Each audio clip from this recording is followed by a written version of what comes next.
Dando continuidade, então, ao vídeo anterior, nós estávamos falando da abertura dos 7 selos e da abertura do segundo selo que nos trouxe o cavalo e o cavaleiro vermelho. Agora, com a abertura do terceiro selo, nós vamos encontrar o cavaleiro negro.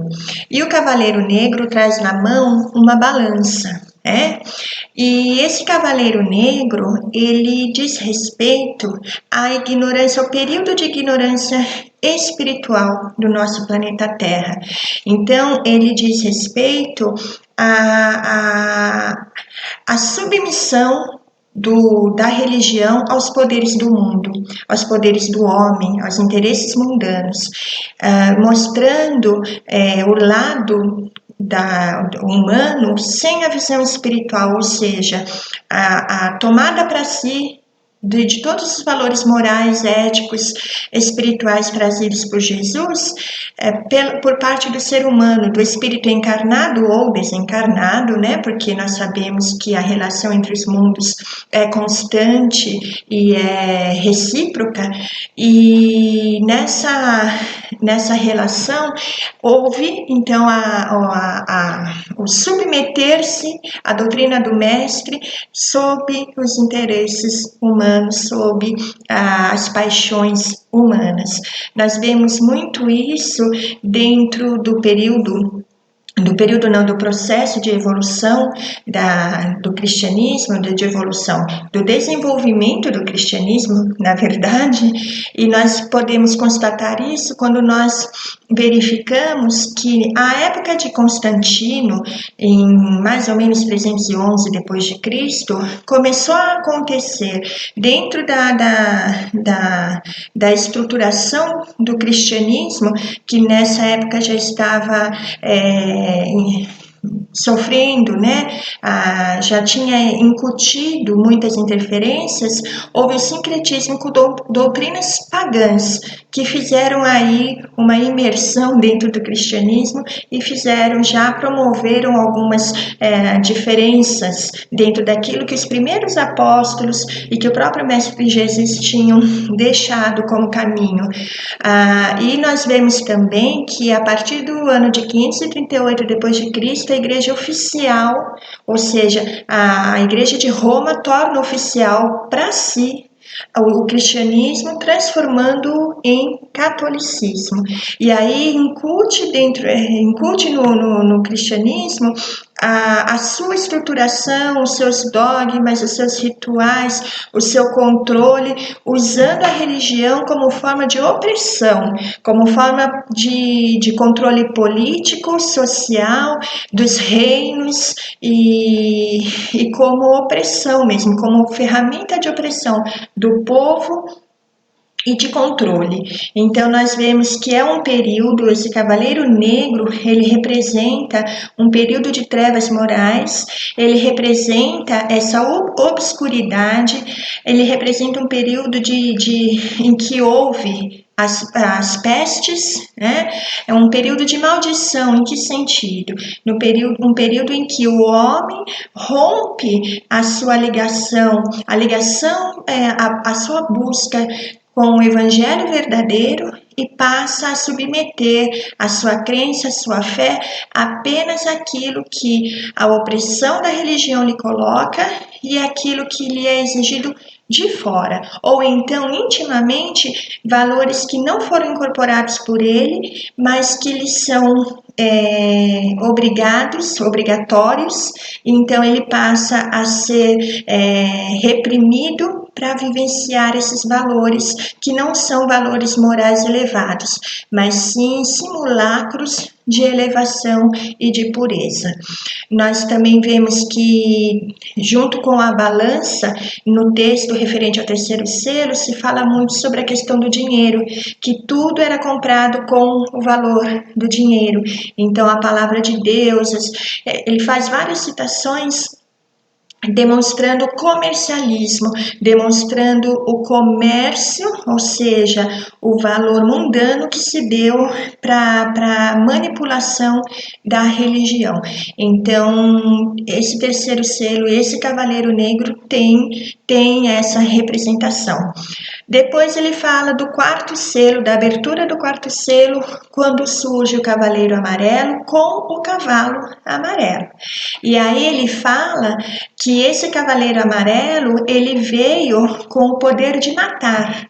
Ele trouxe consigo o poder de matar e trouxe atrás de si o inferno, ou seja, ele representa toda a atmosfera espiritual inferior negativa que estava reencarnando no planeta, que estava assessorando desde o mundo espiritual inferior, né, de níveis de evolutivo inferiores, e que nessa relação com o mundo físico acabaram então trazendo a morte, acabaram por meio das guerras, por meio das doenças e a peste, né?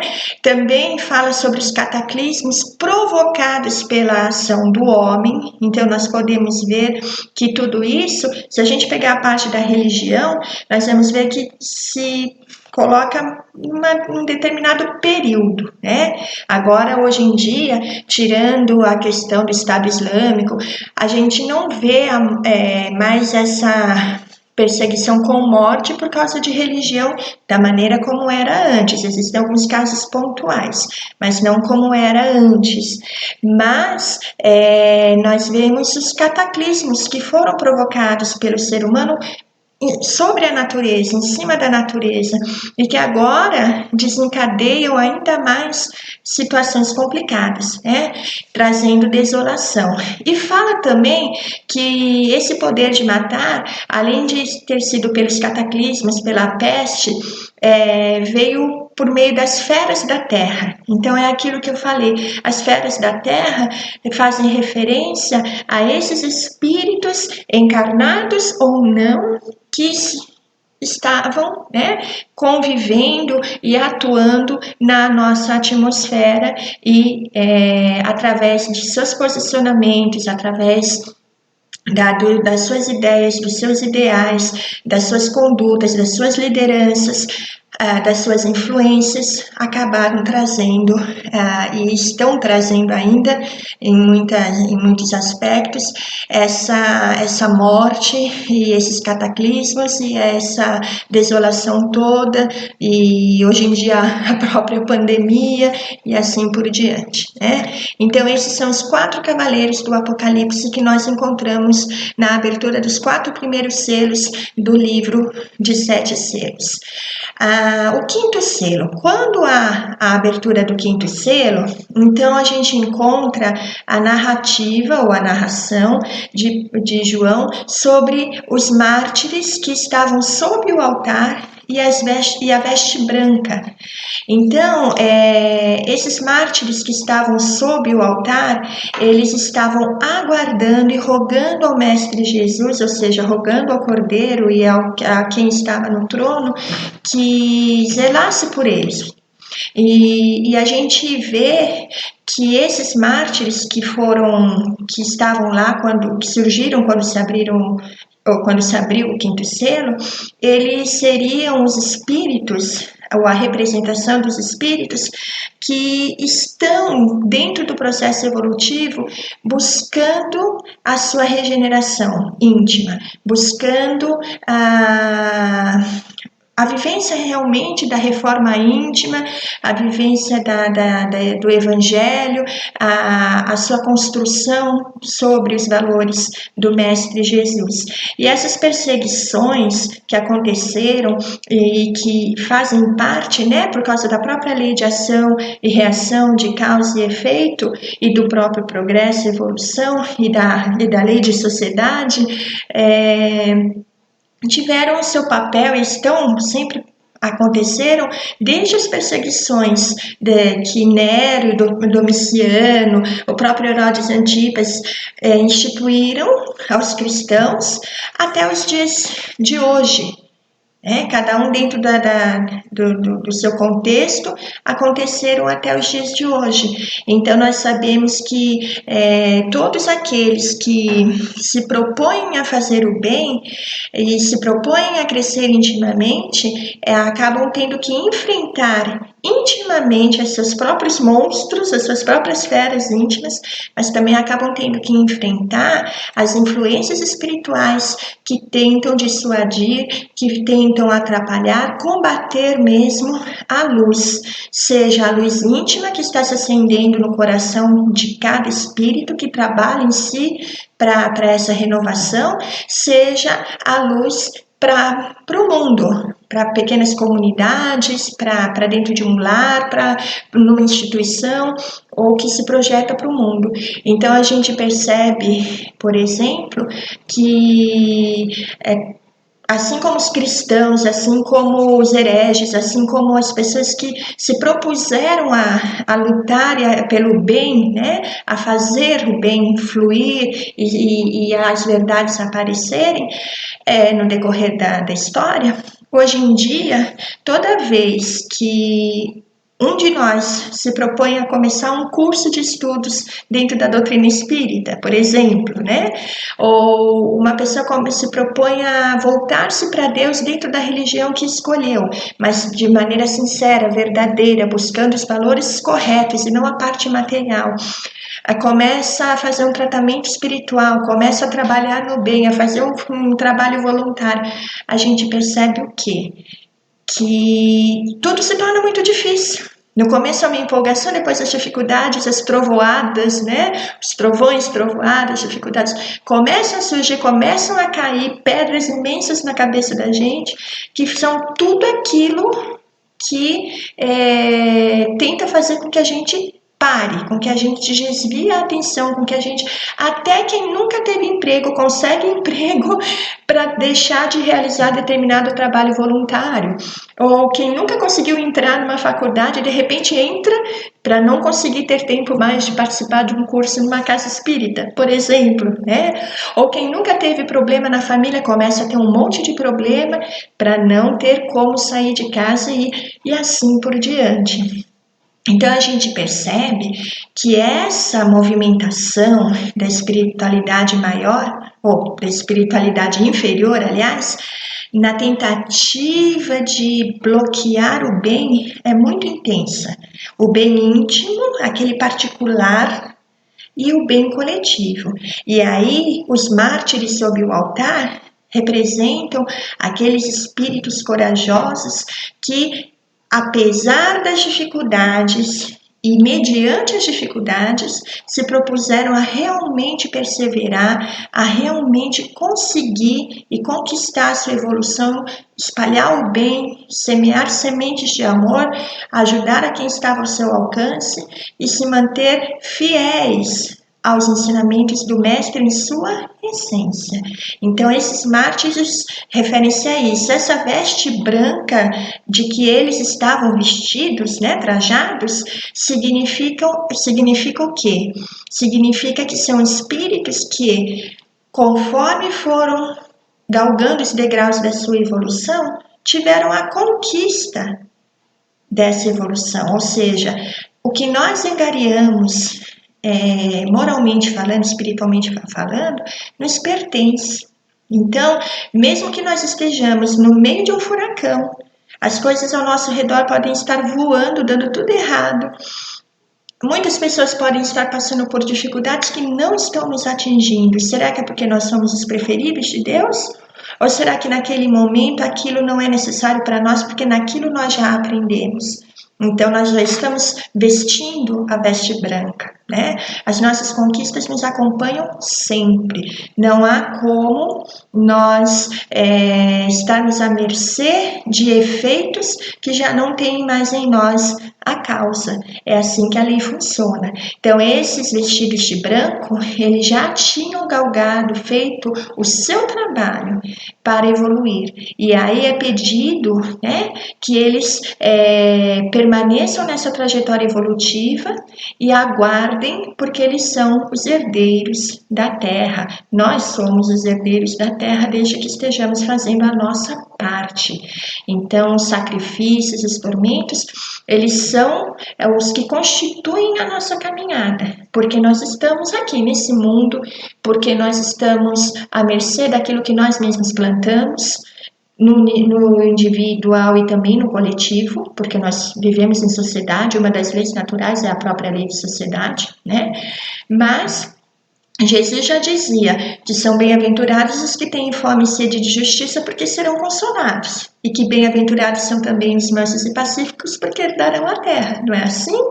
Então, os mártires de outrora e os mártires de hoje em dia são aqueles que trajam a veste do Evangelho, que lutam pela sua reforma íntima, que buscam as verdades espirituais, que procuram melhorar o mundo com a sua presença, com a sua vida, e que estão ligados realmente a Deus pelo coração.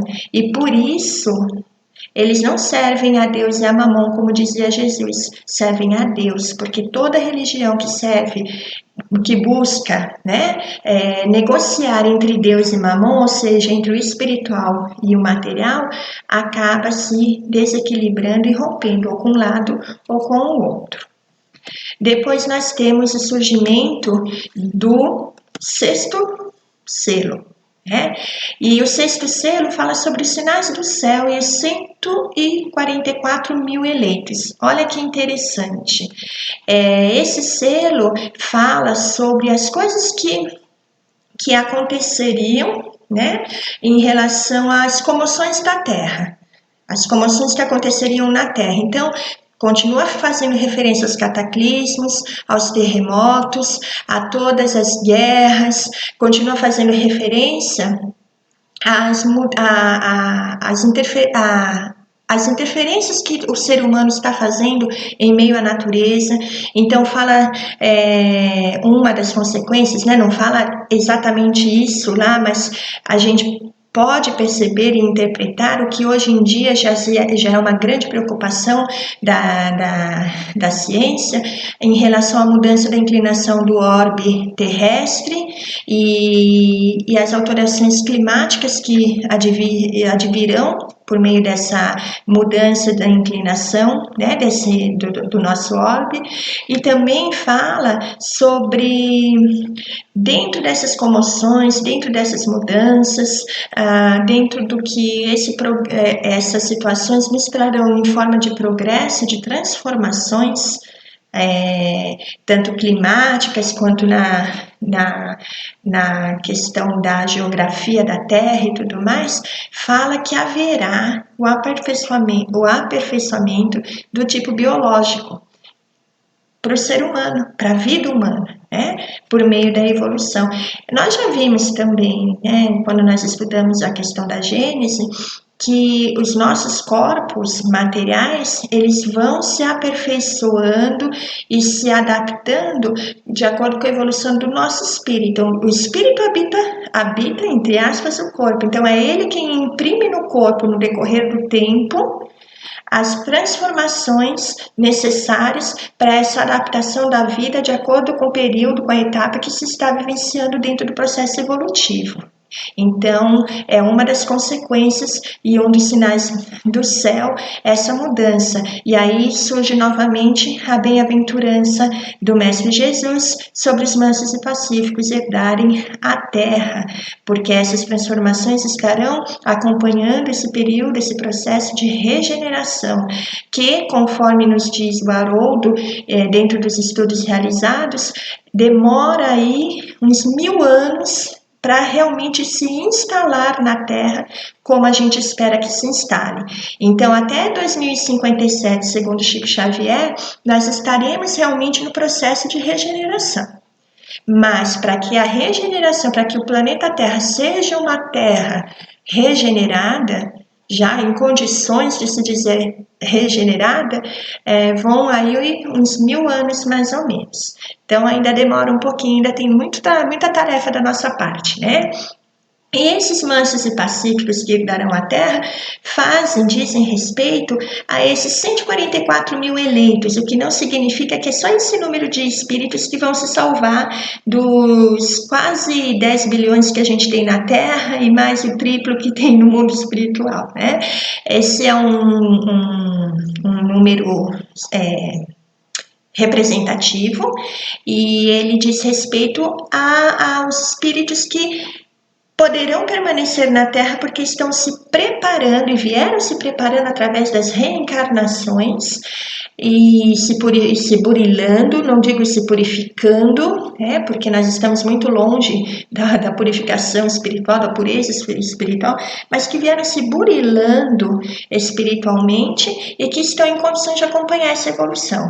Então é um número daqueles que realmente estão ligados a Deus com o seu desejo, com o seu coração, com a sua busca íntima da verdade espiritual.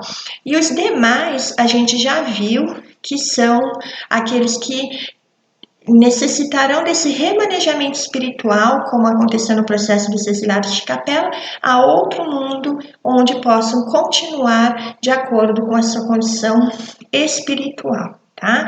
Então, nós podemos dizer, dentro desses sinais do céu, na abertura do sexto selo, que faz referência a esse período de limpeza da Terra. Limpeza no sentido de atmosfera psíquica, de intenção, de desejo, de sentimento. E para isso, esses espíritos vão sendo recolhidos e encaminhados a outras encarnações, mas em outros locais, e não mais em meio à Terra. Tá? Então, nós vemos o seguinte, nós vemos que dentro desse processo, o umbral inferior vai se esvaziando. Na realidade, funciona assim, o umbral ele tem várias faixas, né? Mesmo porque a palavrinha umbral significa passagem e não um local específico do mundo espiritual. Ele significa passagem. Então ele tem várias faixas e nós temos, o umbral, para fazer uma referência, umbral médio e o umbral grosso, como diz no livro de André Luiz. E quando a gente fala sobre isso, a gente vê que um umbral grosso, que também é a região da crosta, vamos dizer, é onde estão aqueles espíritos mais atrelados ao mal, aos desejos mais inferiores. Então, esses são os que estão e os que estiveram durante todo esse tempo, depois desses 1000 anos de soltura daqueles espíritos que nós dissemos, e esse tempo todo, esses séculos todos, esse milênio todo que já passou, encarnando na Terra, gerando também muitas dessas comoções todas e tendo a oportunidade da sua renovação. E agora, esses últimos períodos, essas últimas gerações, essas últimas eras aqui, do final do século XX e agora início do século XXI, nós temos a encarnação de muitos espíritos que estavam nessa faixa umbralina e que estão recebendo essa última chance. É por isso que muitas vezes a gente vê coisas que a gente pensa, nossa, meu Deus, mas como que chegou a esse ponto? E tem a ver com tudo isso, e faz parte desse período apocalíptico. Então, há reencarnação em massa de espíritos trevosos nesse período da humanidade, o que diz no sexto selo. Aqui nós temos as 12 tribos de Israel, da descendência de Jacó, dos filhos e netos de Jacó. Jacó teve 12 filhos, e 2 netos dele, ele amava muito também, e entre as tribos acabaram ficando 11 tribos entre os filhos e uma tribo de um dos netos que ficaram valendo como sendo as tribos da onde toda a descendência judaica dos judeus acabou se delineando. Então, as 12 tribos de Israel fazem parte do patriarcado de Jacó. E por que entra na questão do sétimo selo, entram as 12 tribos de Israel? Porque na citação de João, ele fala que de cada uma dessas 12 tribos, 12.000 homens seriam os eleitos, né? 12.000 seres humanos de cada uma dessas tribos estariam entre os eleitos, que foram escolhidos, eleitos, 12.000 de cada tribo, o que dá 144.000. Essa alegoria, ela é uma figura que quer representar o quê? As 12 tribos seriam a origem de todo o povo judeu, de todas as ramificações do povo judeu. E significa o quê? Que não há privilégios, né? O sétimo selo, quando abre, fala sobre os eleitos, confirma sobre os eleitos, ele diz respeito a todas as nações. Então não há privilégios, todos são iguais, todas as nações, não, é o indivíduo, é o ser, é o espírito na sua evolução e na sua relação com Deus que define se ele está, entre aspas, entre os eleitos, ou seja, se ele já é aquele que veste o traje branco, ou seja, que já está realizando o seu burilamento espiritual ou não. Então não há privilégio, não há determinado povo, não há determinada religião, são todos iguais. Uma das leis naturais, a lei de igualdade. Então também aqui a gente vê essa lei se instituindo, se comprovando, né? Então, todos os caminhos religiosos podem levar o ser a ser um desses eleitos, porque não é a religião, mas a religiosidade do indivíduo mediante a vivência dessa religião. Por isso que não é a doutrina espírita, não é o catolicismo, não é o protestantismo, é o que? É o ser com Deus, a sua religiosidade, o seu crescimento íntimo.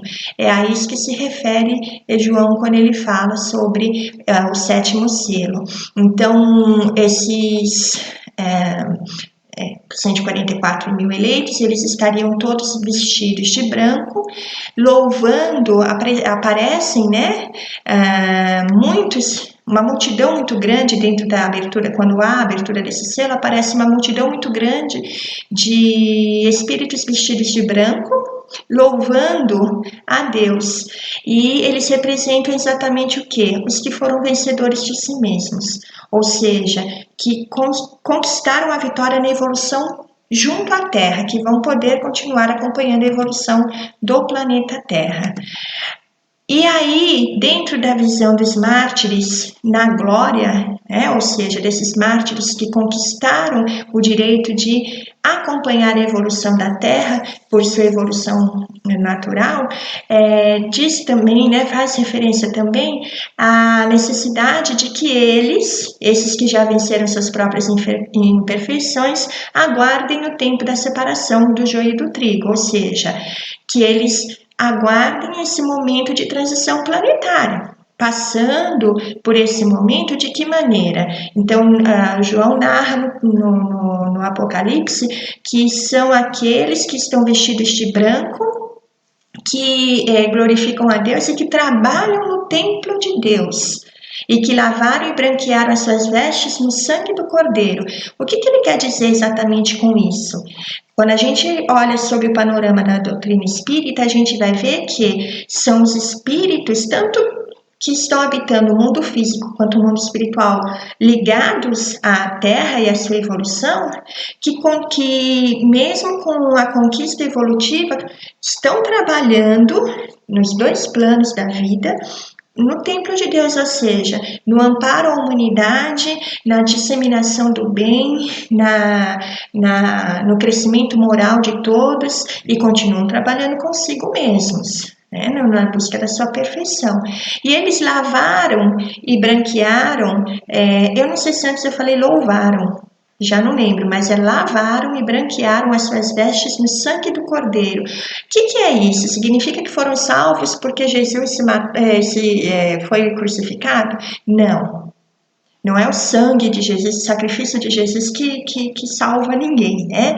A gente sabe que eles também tiveram os seus testemunhos através das reencarnações, das vivências íntimas, dos relacionamentos, da superação, da transformação de sentimentos, da necessidade do perdão, de resgatar os erros, do crescimento íntimo daqueles que seguem Jesus, que seguem o Evangelho, ou seja, a vivência dos valores morais do Mestre, lavaram e branquearam suas vestes, ou seja, levaram, permitiram, possibilitaram que eles fizessem a sua caminhada evolutiva e estivessem então com a sua conquista moral e espiritual adquirida a ponto de serem os herdeiros da terra, como dizia Jesus. Então, também narra, né, o texto diz que essa multidão vestida de branca seria coberta pela sombra do Cordeiro. O que é ser coberta pela sombra do Cordeiro e não sentir mais fome nem sede? Ser coberta para sempre pela sombra do Cordeiro significa que aquilo que a gente conquista moralmente não se perde jamais. Já comentei isso no vídeo anterior. Então, a conquista moral, ela não se perde. Quando nós temos a compreensão, quando nós temos o conhecimento, quando nós nos entregamos, quando nós nos entregamos à fé raciocinada, né? Quando nós sabemos o porquê de tudo e nós começamos a ter essa relação íntima com a espiritualidade, com Deus, com Jesus, com a vida verdadeiramente como ela é, então nós já temos a estrutura, o alicerce, a base, o equilíbrio, a rocha, como dizia Jesus, para viver tudo que a gente tiver que viver, passar por tudo que tiver que passar, sem desmoronar, sem se deixar abater. Então, eles eram cobertos pela sombra do Cordeiro, ou seja, o Evangelho está dentro, adquiriram, acomodaram, incorporaram o Evangelho de Jesus. Então, estão sob a sua sombra, estão no equilíbrio, na harmonia, na confiança, na fé sólida necessárias para passarem por tudo que fosse necessário até o momento da regeneração. Tá? Então, não ter mais fome, não ter mais sede, não são sensações orgânicas, físicas, não faz referência a isso. É a água da vida, do poço da Samaritana, da passagem do Mestre, né? Então, é a alimentação espiritual. Então, não há medo, não há revolta, não há tristeza, não há desespero. Por quê? Porque há compreensão, há fé raciocinada. Depois nós temos o capítulo 8. Então, no capítulo 8, acontece a abertura desse sétimo selo e acontece, em continuação da abertura do sétimo selo, acontece o surgimento das trombetas, que são 7. Mas no capítulo 8 fala-se sobre as 4 primeiras trombetas. Então, na hora que esse sétimo selo é aberto, logo depois de falar dos mártires, na hora em que esse sétimo selo é aberto, acontece, João narra que houve silêncio no céu por mais ou menos meia hora. Aí a gente pega todos esses estudos que foram feitos da data de 2019, da data limite, e esse período em que o próprio Chico Xavier coloca que desde que o ser humano pisou na Lua pela primeira vez, até a data agora, se não me engano, junho, né, de 2019, foi um período de mais ou menos 50 anos, em que a Terra ganhou aquela moratória, aquele período, né, em que a espiritualidade resolveu, naquela terceira reunião no mundo espiritual, dar esse tempo para que a Terra passasse por esse processo sem cair numa terceira guerra mundial. E que se isso acontecesse dessa forma, se não houvesse a terceira guerra mundial, uma guerra nuclear dentro desse período, que então o que viesse depois seria mais suave. E quando a gente para pensar nisso, a gente está em 2020, tem essa pandemia, mas se nós pararmos para pensar, a pandemia ela está mais suave do que uma guerra nuclear, com toda certeza, né? Mesmo porque a guerra nuclear atingiria efeitos e consequências que poderiam até retirar o nosso planeta do seu eixo e interferir até com vidas de outros orbes, de outros locais do nosso sistema solar. Então, faz referência a toda essa parte, a toda essa questão. É claro que eu não vou ficar divagando sobre isso aqui, porque senão a gente não termina nunca. Mas tem a data limite para a gente poder estudar. Quem ainda não viu, é só assistir, né? E tem as obras de Chico, de Emmanuel, que falam muito sobre essa questão. Sempre com discernimento, sempre com bom senso, para que a gente possa compreender verdadeiramente aquilo que nos foi trazido. Então, esse período é de mais ou menos meia hora. Lembram que eu falei? Uma hora do Apocalipse se refere a um século, ou um ano, ou um século, dependendo do que está sendo dito. Então, meia hora é meio século, faz referência a esses 50 anos, tá? Mais ou menos, porque nada é tão, né? Então, é um período, não é? Começa nesse dia, acaba exatamente nesse dia, nessa hora. É um tempo, tá bom? Depois surge um incensário de ouro com as orações dos santos.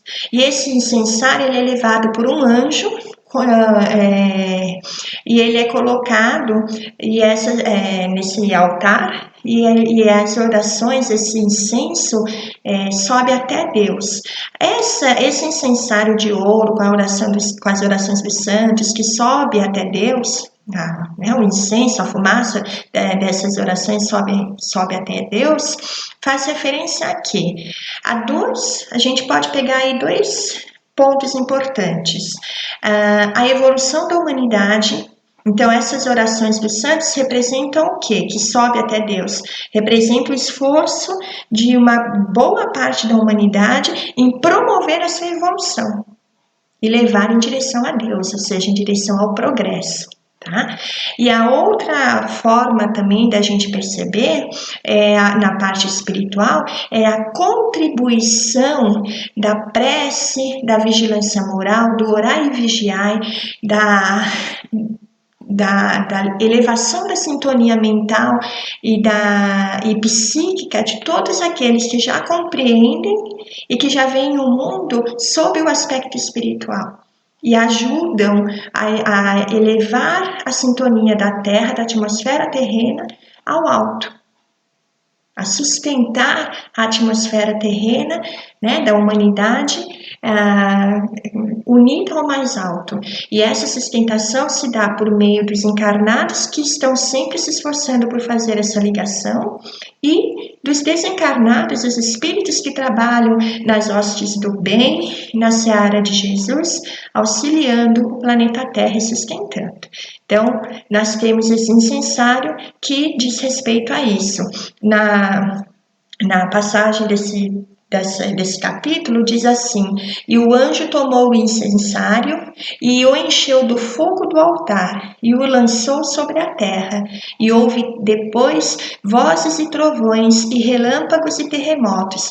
Então olha só, o anjo tomou desse incensário que levava a Deus a evolução da humanidade e as preces e vibrações mais elevadas, conectava o mundo físico ao mundo espiritual de luz, né? É o mundo maior, e encheu esse incensário do fogo do altar, ou seja, da luz, e lançou sobre a terra. Isso representa o quê? A mediunidade, a vinda, né, do intercâmbio espiritual através da doutrina espírita, através da disciplina, da educação, da fé raciocinada, da educação da mediunidade, da fé raciocinada. Esse fogo do altar, ou seja, a mensagem do alto, veio parar aqui entre nós. E aí houve depois vozes e trovões e relâmpagos. Que vozes, trovões e relâmpagos são esses? contato do mundo espiritual nos trazendo todas as informações, o intercâmbio, né? E terremotos. Esses terremotos dizem respeito à desestruturação do que a gente tinha antes como sendo verdade, causando então terremotos, para que se possa, né, ou se pudesse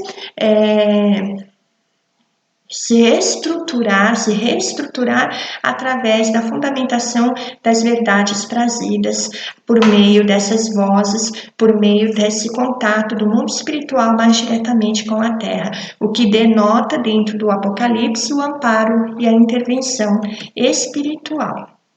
Depois nós temos no capítulo 9 as últimas trombetas. As últimas trombetas e os anjos, né? Então, no slide anterior, nós tivemos aqui as 4 primeiras trombetas sendo abertas, tá? Aqui nós temos as últimas trombetas. Então, nas últimas trombetas, nós temos a anunciação de que uma terça parte da terra morreria em decorrência das queimadas, então em decorrência da ação do homem sobre a terra. A segunda, que terça parte da vida no mar morre, ou seja, a lei de ação e reação, a ação do homem sobre a terra novamente agindo e reagindo em meio à natureza. A terceira trombeta, nós temos aqui as águas amargas pela estrela absinto e a morte dos homens. Então fala do surgimento de uma estrela absinto que estaria promovendo a morte dos homens que não poderiam mais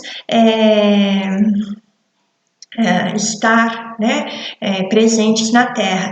E essas águas amargas significa realmente essa morte, esse expurgo espiritual, né, desses espíritos que não mais estão conectados à terra. A quarta fala sobre a escuridão de terça parte do sol, terça parte da lua, terça parte das estrelas. Então diz respeito essa escuridão a esse processo de separação, esse processo de transição planetária, ou seja, a terça parte fica na escuridão, é aquele processo de separação mesmo daqueles espíritos que não estão mais em condições de permanecerem na Terra. Então, nós temos aí as trombetas. Então, essas últimas aqui atrás, que eu acabei de falar, são as 4 primeiras. Aqui, vamos voltar um pouquinho, aqui foi a abertura, né, do 7º selo. Eu estava falando sobre o que foi visto logo no começo da abertura. Aqui, embora eu tenha escrito que são as últimas trombetas, não são as últimas, são as 4 primeiras, tá? Eu cometi um erro no título, são as 4 primeiras trombetas, então cada uma delas trazendo uma dessas verdades, e depois aqui vem a quinta. Aqui ainda bem que eu voltei, porque dá para perceber uma coisa que eu não falei. Na primeira trombeta, que faz referência às queimadas, a gente vê a questão do fogo. O que o fogo é? O fogo é purificação. Então, o processo de purificação dos espíritos através da lei de ação e reação. Na segunda, nós temos a água. O que é a água? A água é a nossa origem. A vida começou na água, nosso corpo se desenvolve no ventre materno na água, não é assim? A água, ela representa a nossa origem. Então, quando fala da morte do mar, né, da morte da vida no mar, está falando do distanciamento do homem da sua origem, ou seja, do distanciamento do homem com Deus, e o que isso vai trazer a ele em consequência. Depois fala do expurgo espiritual, que eu já falei, e da transição planetária, na terceira e na quarta. E aí, quando nós entramos na quinta trombeta, que foi tocada pelo anjo, pelo quinto anjo, nós encontramos lá uma referência muito interessante, que eu já citei e aqui vai se confirmar, que foi entregue a chave do abismo aos espíritos, né? E foram soltados os afanhotos enormes sobre a terra. Então, esse período que fala, esse momento em que fala da chave do abismo e dos gafanhotos sobre a terra, refere-se às reencarnações de espíritos inferiores. Então, é um momento em que essa chave do abismo, ou seja, a abertura desse umbral grosso, né, desse umbral mais profundo, para que esses espíritos reencarnassem, para que eles viessem à Terra e através da reencarnação ou através da sua influenciação espiritual, por ligação, sempre por ligação, a sintonia vibratória com os encarnados, que se estabeleceram através das obsessões, nesses processos obsessivos, provocando, causando também distúrbios, dores e tudo que vem em consequência disso, e o processo de libertação e de despertamento através da dor, porque se nós não aprendemos de uma maneira, nós temos que aprender por outra, e faz parte do nosso despertar. Só que quando essa chave do abismo é entregue e esses gafanhotos são soltos sobre a terra, ou seja, esses espíritos têm autorização de reencarnar, há uma ordem dizendo para que eles não atinjam os que têm na testa o selo de Deus. Ou seja, aí mostra que a cada um é dado segundo suas obras. Mostra o real funcionamento da lei de ação e reação. Significa o quê?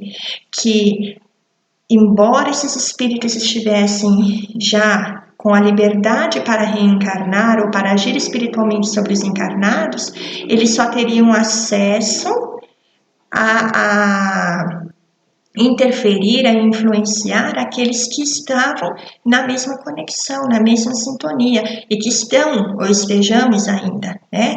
E não aqueles que não estão, que estão numa sintonia mais elevada ou que já galgaram a uma evolução maior, que já estão no trabalho de reforma íntima, que estão se burilando.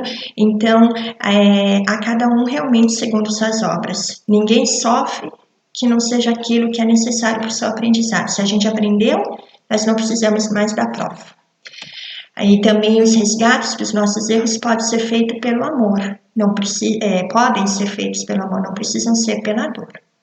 Muito bem, aí nós entramos no capítulo 9. O capítulo 9 diz respeito às últimas trombetas ainda, né, aos 7 anjos. Nós continuamos no capítulo 9, diz respeito ainda às últimas trombetas e aos 7 anjos, e nós entramos na sexta trombeta. E na sexta trombeta fala sobre a soltura dos 4 anjos. Olha que interessante, a abertura do abismo, ou seja, do umbral mais inferior para a atmosfera terrestre, e a soltura dos 4 anjos que matariam 2/3 da humanidade. Aí nós vamos lembrar lá da cidade cruzada que eu já citei, né? Onde nós tivemos os espíritos mais endurecidos, sendo mantidos em isolamento lá por 1000 anos. A quarentena deles demorou bem mais do que a nossa, né? Por 1000 anos, e para que Jesus pudesse, para que houvesse a limpeza atmosférica, fluídica, psíquica da Terra, Jesus pudesse encarnar, houvesse um tempo hábil de o cristianismo se fundamentar e tomar base na Terra, mesmo com todas as distorções e tudo mais que aconteceu, não teve a participação desses. Imagina se eles estivessem aqui, né? Para que depois esses espíritos pudessem ser liberados. Então eles permaneceram por 1000 anos, e após esses 1000 anos é que eles começaram a reencarnar na Terra, e aí a gente vê que esses espíritos trouxeram guerras, lideranças belicosas. Então eles tiveram a possibilidade de agir dessa maneira, né, que tiveram como causa para isso o apego material, o apego às paixões inferiores, sem nenhuma espiritualização verdadeira, a fé exterior. Então tudo isso é o que conectou esses espíritos àqueles que já estavam aqui e que fez com que essas lideranças tivessem como atuar de maneira tão negativa e inferior sobre a humanidade. Essa cidade, ela tinha a forma de uma cruz e cada uma das pontas dessa cruz tinha um líder. E esses líderes eles foram reencarnando. Então nós temos a figura de Torquemada, na época da Inquisição, de Pedro o Eremita, do Gengis Khan, que foi assim terrível, né? E de Hitler, que eram esses 4 líderes e que foram reencarnando, e a gente vê através da história de cada um deles quanto sangue, quanta batalha e quanto a tristeza não foi trazida através da presença deles e dos seus seguidores, né? Porque eles lideravam dentro dessa cidade as facções. Então, quando eles encarnaram, eles tiveram também os seus seguidores aqui e entraram em batalha entre eles mesmos, porque lá eles batalhavam. Então, os povos e as guerras e os confrontos que houve em consequência deles, né, foi por causa de tudo isso, tá? E diz assim no texto: e assim vi os cavalos nesta visão, e os que sobre eles cavalgavam tinham couraças de fogo, e de jacinto e de enxofre, e a cabeça dos cavalos era como cabeça de leão, e de sua boca saía fogo e fumaça e enxofre. Por estas 3 pragas foi morta a terça parte dos homens, isto é, pelo fogo, pela fumaça e pelo enxofre que saíam da sua boca. Aqui João fala dos cavalos em que ele viu esses 4 anjos que foram soltos, e ele fala que esses cavalos, eles tinham a cabeça como leão, e da boca deles saía fogo, saía fumaça, saía enxofre, e que foi pelo fogo, pela fumaça e pelo enxofre que a terça parte dos homens morreu. E na verdade, ou morreram, na verdade, esse fogo, essa fumaça, esse enxofre significam o quê? Fazem referência ao quê? À condição política, às ideias políticas, às ideias religiosas, aos falsos cristos e falsos profetas, né, a que se refere João também no seu evangelho, e ao uso do nome de Deus para guerras e para essas calamidades todas. Então, foi visto dentro do texto essa realidade de que a humanidade se perderia, infelizmente, dessa forma. Depois nós temos o capítulo 10, que fala sobre o livrinho. Então, nesse momento do livrinho, antes de ser aberta a 7ª trombeta, houve um momento em que o João viu um anjo que estava sobre o mar, um pé sobre o mar e um pé sobre a terra. E diz assim, e aí um dos anciãos fala para ele que ele precisa, ou esse anjo segurava um livrinho, e aí é pedido para que João peça esse livrinho que estava aberto ao anjo, e ele diz assim: e fui ao anjo dizendo-lhe, dá-me o livrinho, e ele disse-me, toma-o e come-o, e ele fará amargo o teu ventre, mas na tua boca será doce como mel. E tomei o livrinho da mão do anjo e comi-o, e na minha boca era doce como mel, e havendo-o comido, o meu ventre ficou amargo. Essa alegoria da boca doce como mel e o ventre amargo significa o quê?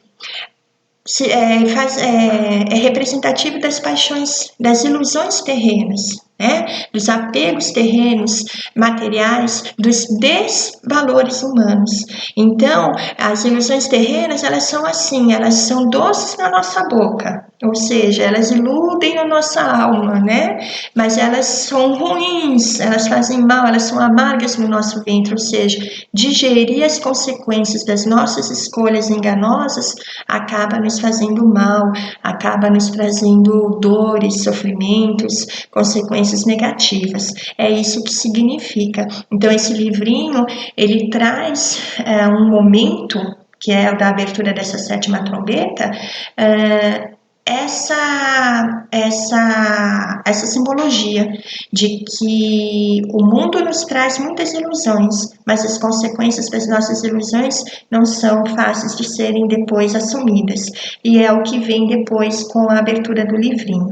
E diz: mas nos dias da voz do sétimo anjo, quando tocar a sua trombeta, se cumprirá o segredo de Deus, como anunciou aos profetas, seus servos. Então, aqui ele faz referência também à mediunidade, ao intercâmbio espiritual, porque até esse momento ele fala, né, que o livrinho, o que João tinha, que ele tinha que comer o livrinho, porque o que estava lá era para não ser visto nem dito por nada, que não era para ele divulgar o que tinha nesse livrinho por aquele momento, ou seja, o período de fundamentação da doutrina espírita. Porque aí a gente vê, a própria doutrina espírita, ela teve um período em que ela passou pela fase de implantação, né, de estudo e implantação, um período em que ela estava se adaptando para passar para o terceiro período, que é o da espiritualização mesmo da doutrina, da vivência mesmo, com amadurecimento, com maturidade dessa doutrina.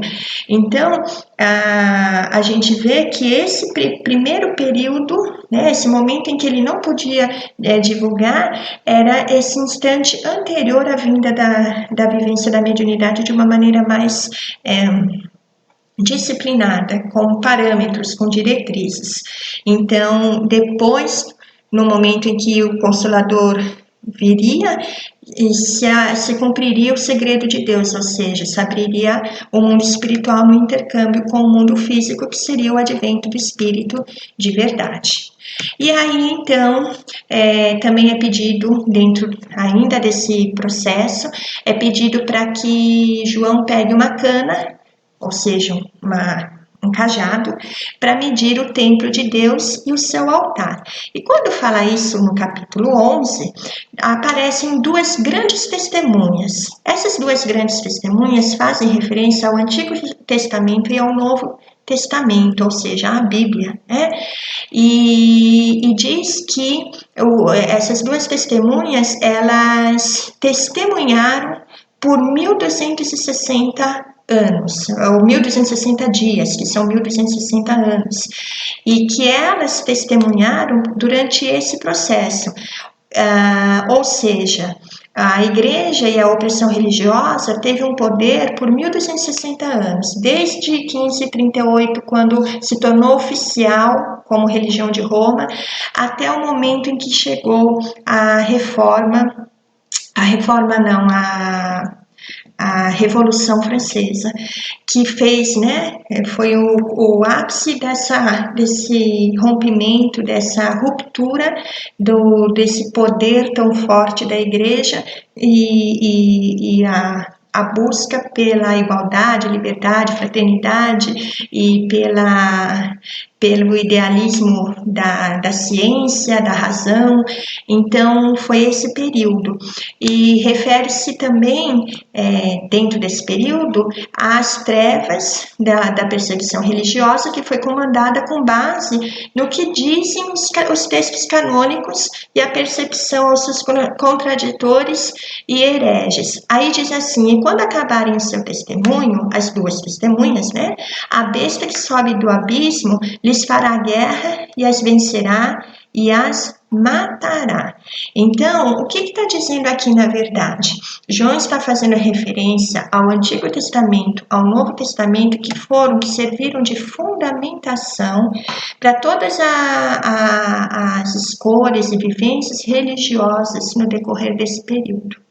E, na verdade, mesmo deturpado, mesmo com os valores deturpados, essa fundamentação se deu de uma maneira que o que estava lá nos textos sagrados, tanto na aliança com Moisés quanto na aliança com Jesus, vamos dizer assim, foi se mantendo, de uma forma ou de outra, foi se mantendo. E quando diz aqui embaixo, quando acabarem seu testemunho, a besta que sobe do abismo lhes fará guerra e as vencerá e as matará, está dizendo que dentro dessa luta, nós tivemos a tentativa de se manter os ensinamentos do Evangelho dentro do que Jesus veio nos trazer, porque o próprio mestre disse, né, que ele não tinha vindo alterar a lei, modificar a lei, mas dar-lhe cumprimento. Então, quando ele fala de dar cumprimento, o Novo Testamento, unido ao Antigo Testamento, traz a base, né, dessas leis. E foi o que manteve realmente a ligação do ser humano com a doutrina de Jesus, com aquilo que Jesus veio nos trazer. E quando entra esse período de perseguição e tudo mais, tudo isso vai morrendo, né? Então a besta, ou seja, essa opressão religiosa vai acabando, vai minando essa essência do Evangelho e criando um abismo entre religião e Deus, ou seja, transformando a fé numa fé morta, né? E causando aí essa vitória da besta sobre o Evangelho, tá? Então, a religião humana vence a essência do Evangelho nesse período, né, em que a besta vai combater o testemunho das duas grandes testemunhas que foram usadas, né, que foram fundamentar os passos aí do Evangelho do Mestre e das primeiras ações dentro da semeadura do cristianismo. Tá? E aí também falo sobre o surgimento do grande terremoto. Então, esse grande terremoto é aquele que surge perante a besta, que é a igreja oficial, né, para combater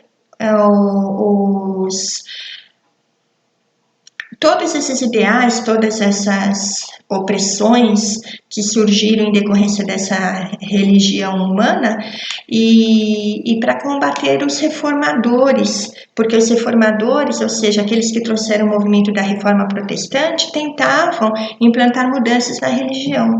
E aí houve a reforma, que foi a reforma protestante, tentando trazer essas mudanças ainda muito relativas à parte material, né, a questões materiais da religião, mas algumas questões importantes de cunho mais moral.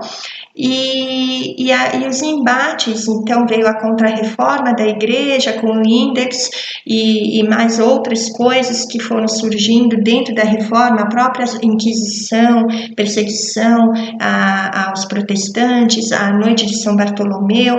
Então nós vemos aí que dentro de todo esse processo houve muitas mortes. Tá?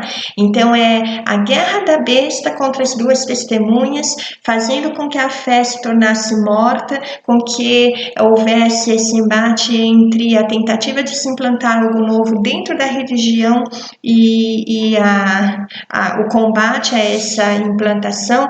Então nós temos nesse processo, no século do século XI até o século XIV, o movimento das cruzadas.